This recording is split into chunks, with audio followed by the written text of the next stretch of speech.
I enlisted. The reason I enlisted is because back in 1941, they put you anywhere you wanted to go, what they wanted you to put you.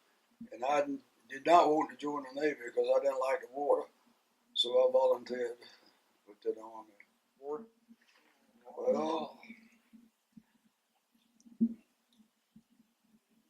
it was just probably the worst day of my life.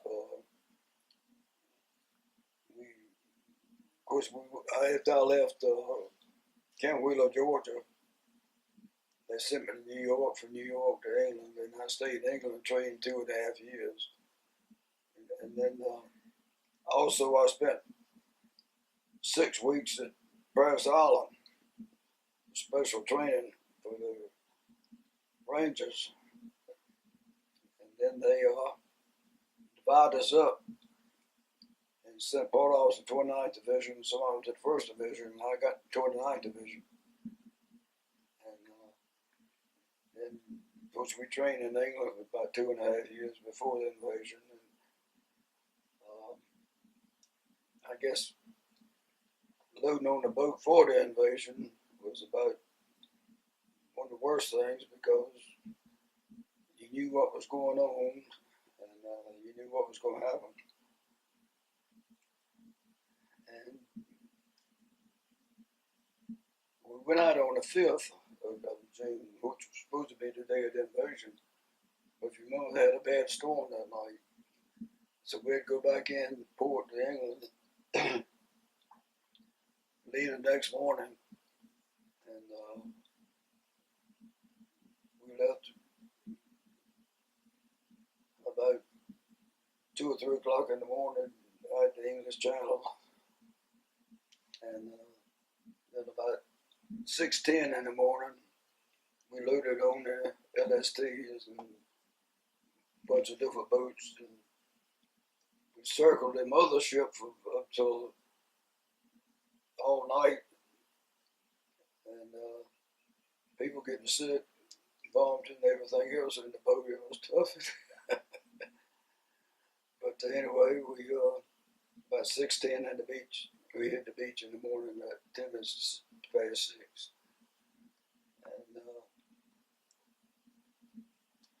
And we were worried about it, but after hitting the beach, you get ready to the beach, you kind of looking out for yourself, and I was scared to go start with, but as you start looking out for yourself, you forget that you're scared. But as we hit the beach, me and Lieutenant Garcia and Woody Jones,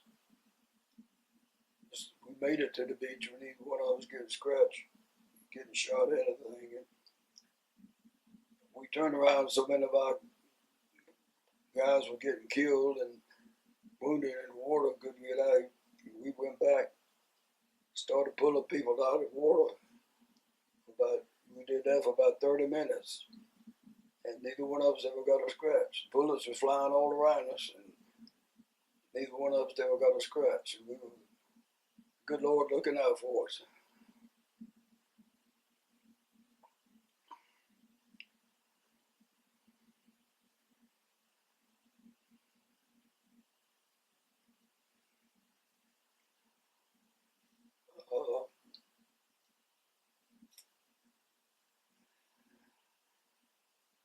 After we hit the beach, it took a long time that morning to advance on the enemy, on the Germans. And that night, we got all our group together. Then next morning, we kind of pushed out. We probably got a half a mile in on D-Day, a little bit further from the beach, 3/4 of the beach. And that's when I got my first wound. It was the second day of the invasion. I got a piece of shrapnel in my leg. And I had to go back and get that sewed up.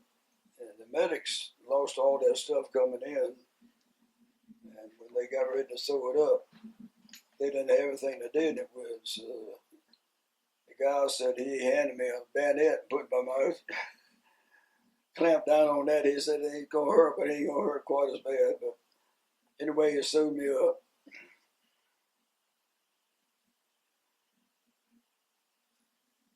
And I spent the night back in the aid station. Then went back the next day, and we getting pushed out, and I jumped over a hedgerow, and what I did, the stitches come out. So I had to go back, had that sewed, re-sewed again. But by that time, the medicine had got a little bit of medicine they did it with, so it wasn't quite as bad.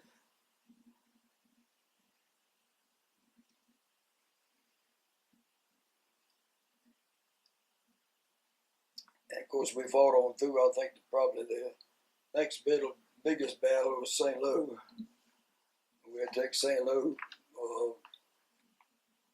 a street at a time because they didn't want to give it up. Because St. Louis was very valuable to the Germans and to us too, because it was Germany's main supply line. And if we cut that off, they didn't have no way of getting anything to the troops. So we had to take the city of St. Louis one street at a time, and finally we got it. And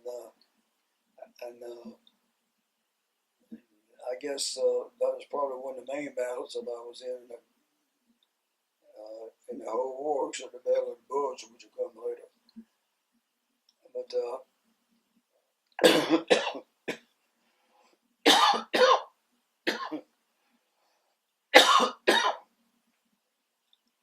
And of course, we fought on through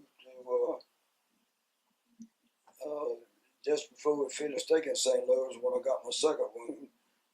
I was hand to hand fighting, and German coming to me with a bayonet, and I slapped it away from with my hand and split my hand open. That was my second wound I got. And I was fortunate enough to be able to take care of him, so that I was very lucky. But St. Louis was a bad because a lot of hand-to-hand fighting in it because they couldn't use your rifle because sometimes you would be so close to your own people that you might kill them. But we prevailed. We took it.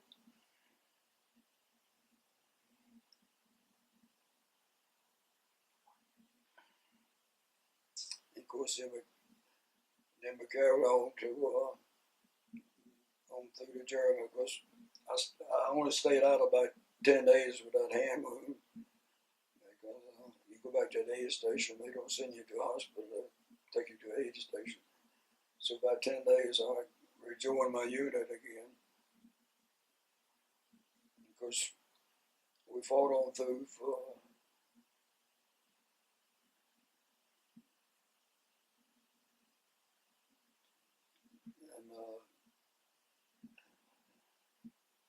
we kept knocking along until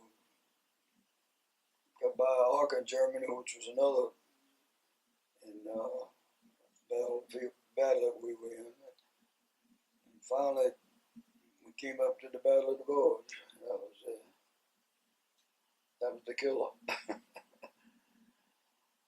But as you know, after we got into the Battle of the Bulge,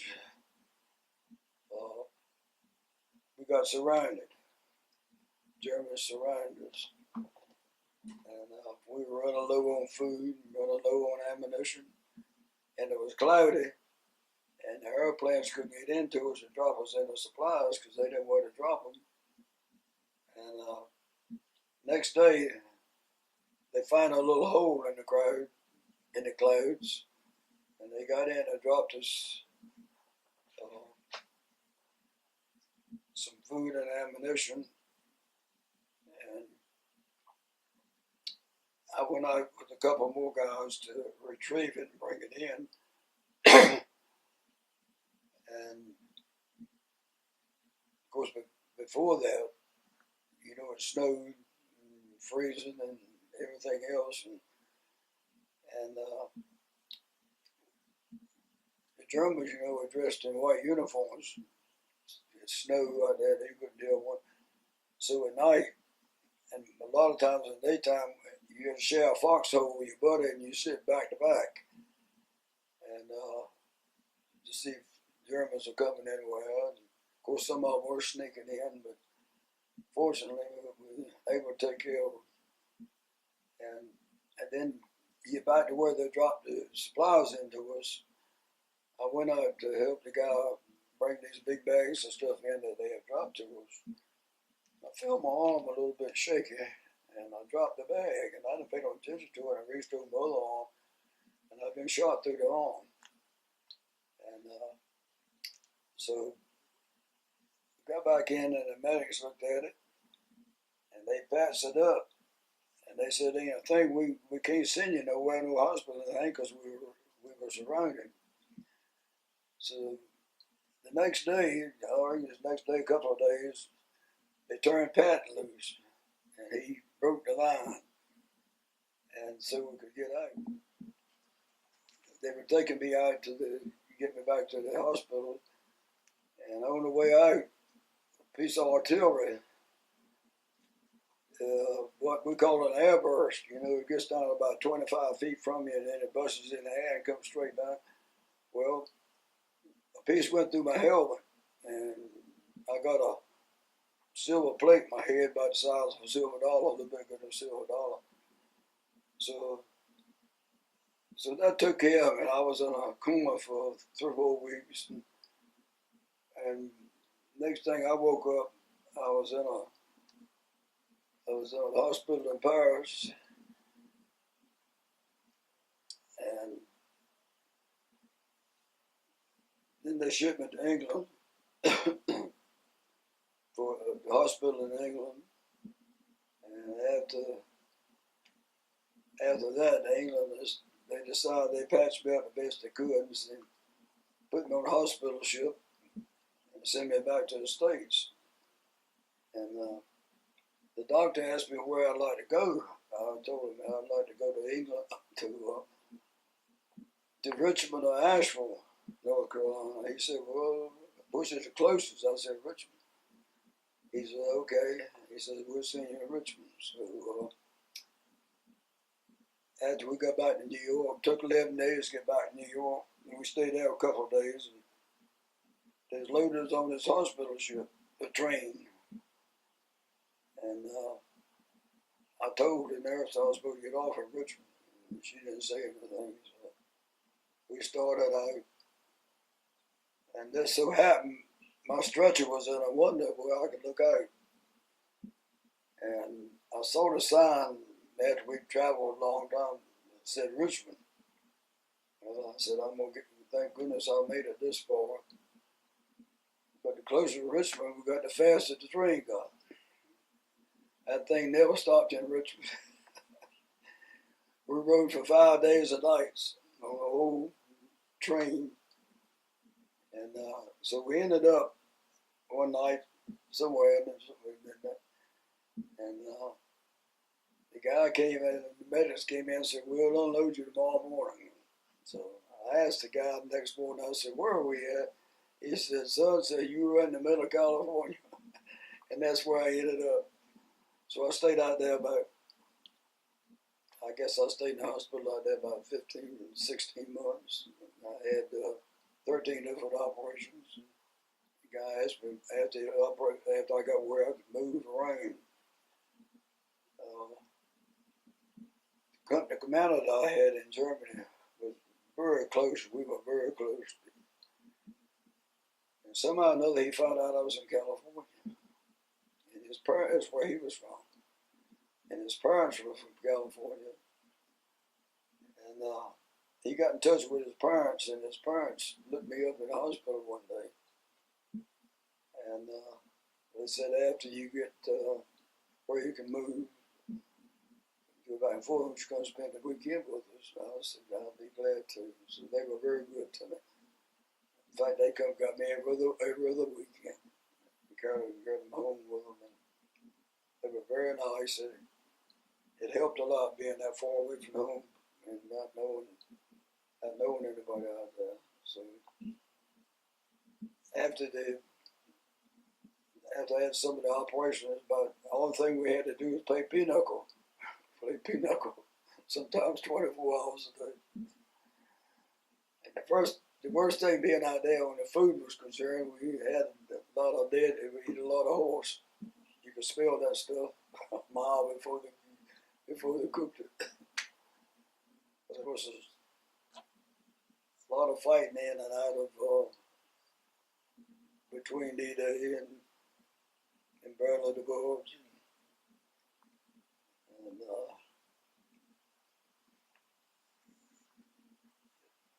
that's my medals on the wall over there. I've got 4 Purple Hearts, and I got the Bronze Star,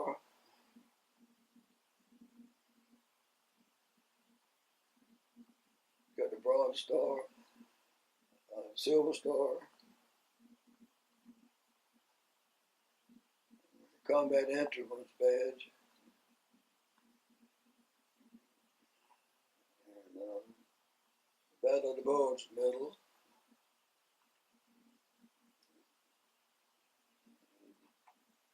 Presidential Citation Medal,